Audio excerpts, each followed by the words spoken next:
ছিল, নাম রমেন। সে ছিল খুব চুপচাপ, একা থাকতেই ভালোবাসত। কিন্তু তার ভিতরে লুকিয়েছিল আরেকটা রমেন, অর্থাৎ একটি দুঃসাহসী সত্তা। রাতে যখন শহর ঘুমিয়ে যেত, তখন সে পাল্টে যেত। ছদ্মনামে সে রাস্তায় বেরিয়ে পড়ত, অন্যায়ের বিরুদ্ধে লড়ত এবং লোকেদের সাহায্য করত। দিনে সে অফিসে একজন নিরীহ কর্মচারী, আর রাতে এক গুপ্ত নায়ক। একদিন তার দুই রূপের মুখোমুখি হল। আয়নার সামনে দাঁড়িয়ে রমেন নিজের চোখে নিজের ছায়াকে দেখল। প্রশ্ন জাগল, কে সে আসলে, রমেন না ছায়া? রাত গভীর। ছায়া সুজয় ছাদে বসে ভাবছি, যদি মানুষ জানে তাদের নীরব প্রতিবেশী সুজয় রাত্রি রহস্য মানব, তবে কি হবে? পরদিন এক শিশু হারিয়ে যায়, গোটা পাড়া উদ্বিগ্ন, পুলিশ ব্যর্থ।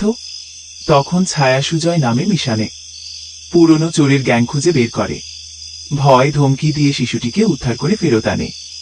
পাড়ার সবাই বিস্ময় স্তব্ধ, কেউ জানে না কে করল এই কাজ। সুজয় দূর থেকে হাসল, হাহা। কিন্তু ছায়া বলল, তুই সামনে আয়, আর লুকিয়ে কতদিন? সুজয়ের ভেতরের ছায়া আমি মিলেমিশে সিদ্ধান্ত নিল, এবার হবে সত্যিকারের নায়ক। তাদের ভেতরের যুদ্ধ শেষ, এবার শুরু তাদের নতুন যাত্রা। সুজয় এখন দ্বিধায়। ছায়া আমি দিনের আলোয় আসতে চাই, কিন্তু সমাজ কি মেনে নেবে এই রূপ? একদিন পাড়ায় এক বৃদ্ধা চিৎকার করে, তার ছেলেকে কিছু দুষ্টু লোক তুলে নিয়ে গেছে। সুজয় চুপ, কিন্তু ছায়া আমি জেগে ওঠে। সে ছদ্মবেশে পিছু নিয়ে পৌঁছে যায় গোপন গুদামে। দেখে পরিচিত মুখ, সুজয়ের অফিসের বসও ওই চক্রের সদস্য। ছায়া এবার আর ফিরবে না। সে ক্যামেরায় প্রমাণ তুলে পুলিশের কাছে পাঠিয়ে দেয়। সুজয়ের ভিতরে ছায়া বলে, এবার দিনেও আলোতে হাঁটা শিখ। সুজয় মাথা নাড়ে। যুদ্ধ শুরু, সত্যিকারের পরিবর্তনের।